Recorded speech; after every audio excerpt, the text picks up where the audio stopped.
नमस्कार मित्रांनो, कीर्तिशेष देवकाबाई बनसोड यांच्या दिनानिमित्त राज्यस्तरीय काव्य पुरस्कार वितरण सोहळ्याचे आयोजन प्रकाश बनसोड यांच्या वतीने निश्चित करण्यात आले. तथागत भगवान गौतम बुद्ध, डॉक्टर बाबासाहेब आंबेडकर, कीर्तिशेष देवकाबाई बनसोड यांच्या फोटोचे पूजन करून खासदार अमर काळे यांनी या कार्यक्रमाचे उद्घाटन केले. प्रसिद्ध कवी तथा कादंबरीकार रवी दलाल हे या कार्यक्रमाचे अध्यक्ष होते. तर मार्शल मुक्ता सैनिक दलाचे धम्म कांबळे, प्राध्यापक हरिश्वर देशमुख, भूषण रामटेके, प्राध्यापक पंकज वाघमारे, प्राध्यापक प्रवीण कांबळे, प्राध्यापक प्रवीण काळे हे या कार्यक्रमाचे प्रमुख अतिथी होते. यावेळी आयोजक प्रकाश बनसोड यांनी खासदार अमर काळे यांचा सत्कार करून प्रस्तावना मांडताना या कार्यक्रमामागची पार्श्वभूमी निश्चित केली. तर खासदार अमर काळे, प्राध्यापक हरिश्वर देशमुख, प्राध्यापक पंकज वाघमारे आदींनी यावेळी मार्गदर्शन जशी सत्ता बदलते तसे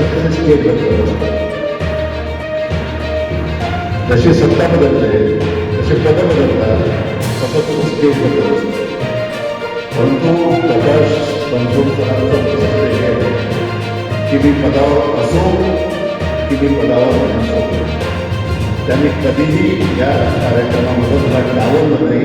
मी तरी समजतो हे त्यांचं सर्वात मोठे पण. नाहीतर माणसं चालतीबरोबर नेहमी चालत असतात. आणि माझी आमदार झाले तर माझी आमदार काय पाहिजे, आमदार काय अशी एक मानसिकता सर्वांची असते. परंतु मागच्या काळामध्ये सुद्धा मी आमदार नसताना सुद्धा प्रत्येक वेळा या कार्यक्रमामध्ये त्यांनी मला सहभाग करून घेतलं. त्याबद्दल त्यांचा मनापासून या ठिकाणी आभार मानतो. आज प्रकाश बनसोड यांच्या संदर्भात आपण बघितलं, अतिशय कष्टातून त्यांनी जे काही आतापर्यंत साकारलं आहे ते अतिशय कष्टातून साकारलं. त्यांनी आता आपल्या छोट्या भाषणामध्ये त्यांच्या आयुष्याची सुरुवात कशी झाली, आई वडिलांनी किती कठीण संघर्ष केला, कशा कठीण संघर्षामध्ये त्यांनी शिक्षण घेतलं, त्या शिक्षणातून सर्व हे गझल आणि कविता संघ ही निर्माण करण्याची जी प्रेरणा मिळते. मला तरी असं वाटतं की जे जे त्यांनी लहानपणापासून त्यांच्या आयुष्यामध्ये अनुभवलं त्या सर्व गोष्टी या सर्व त्यांच्या काव्यसंग्रहामध्ये आणि गझल संग्रहामध्ये त्यांनी जे जे दुःख त्यांच्या आयुष्यामध्ये अनुभवले असतील त्याचा पूर्ण जो निचोड म्हणतो आपण तो पूर्ण याच्यामध्ये आला असं मला त्या निमित्तानं प्रामुख्यानं सांगायचं वाटतं. आज त्यांनी या ठिकाणी सांगितलं की बोलताना ते बोलले की आई वडिलांच्या आईची तेरवी वगैरे न करता सुद्धा तो पैसा कुठं आपण गुंतवायचा हे विचार करून आपण हे सर्व उपक्रम त्या ठिकाणी चालतो.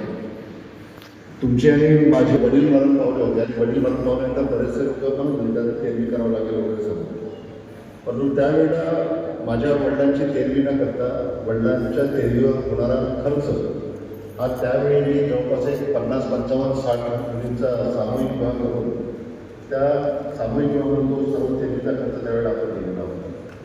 त्यामुळं एक वेगळी विचारसरणी आपली आहे असं समजायला हरकत नाही.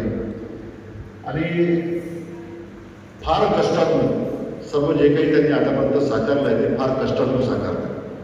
आणि त्याची एक दोन ओळी त्याच्याबद्दल आहे, याच्यावर सुद्धा आपल्याला कळतं की भोवती काळोख आहे दाट पुरा, काळ तू यातून आपली वाट पड. भोवती काळोख आहे दाट पुरा, काळ तू यातून आपली वाट पड. राज्यस्तरीय व्यासपीठ आहे, राज्यस्तरीय विचारपीठ आणि या राज्यस्तरीय विचारपीठावरून हा संदेश सर्व राज्यामध्ये या ठिकाणी दिला पाहिजे की जीवनाकडे जेव्हा आम्ही या ठिकाणी पाहतो तेव्हा जीवनाकडे पाहत असताना जे दुःख, ज्या वेदना, ज्या समाजाचं जे काही दुःख असेल, वेदना असेल, ती वेदना व्यक्त करण्याचं सामर्थ्य येणाऱ्या प्रत्येक माणसाच्या अंतःकरणामध्ये निर्माण झालं पाहिजे. किंबहुना ते निर्माण करण्याची ताकद आमच्या साहित्यिकांच्या लेखणीमध्ये निर्माण झाली पाहिजे. म्हणजे आमच्यासारखं आम्ही साहित्य निर्माण करत नसलो तरी कमी अधिक प्रमाणामध्ये थोडं जेव्हा एखाद्या कवीची कविता वाचतो, एखाद्या साहित्यिक एखाद्या कादंबरीकाराची कादंबरी वाचतो तेव्हा त्याचं थोडंसं अभ्यासता होईना, त्याचं समीक्षण करण्याला एक बळ या ठिकाणी प्राप्त होईल.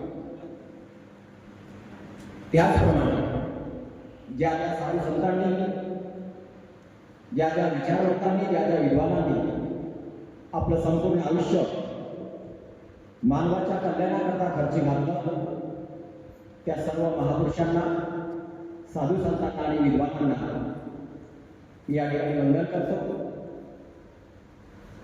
आजच्या या स्मृतिशेष आई देवबाबाई बापूरावजी बनसोड या राज्यस्तरीय स्पर्धेत 37 कवींनी आपला सहभाग नोंदविला होता. यातील 5 कवींच्या काव्यांची पुरस्काराकरता निवड करण्यात आली. यात प्राध्यापक डॉक्टर प्रमोद नारायणे, गौतम ढोक, संदीप गायकवाड, सीमा झुंजारराव, भारत सातपुते यांचा समावेश आहे. त्यांना खासदार अमर काळे यांच्या हस्ते स्मृतिचिन्ह व पुरस्कार वितरित करण्यात आले.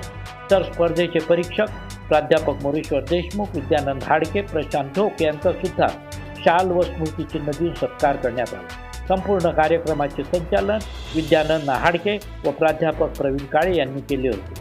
मित्रांनो, आपल्या परिसरातील राजकीय, सामाजिक व इतर घडामोडी पाहण्याकरता आमच्या तेजोवलय या यूट्यूब चॅनलला सबस्क्राईब करून शेअर करा.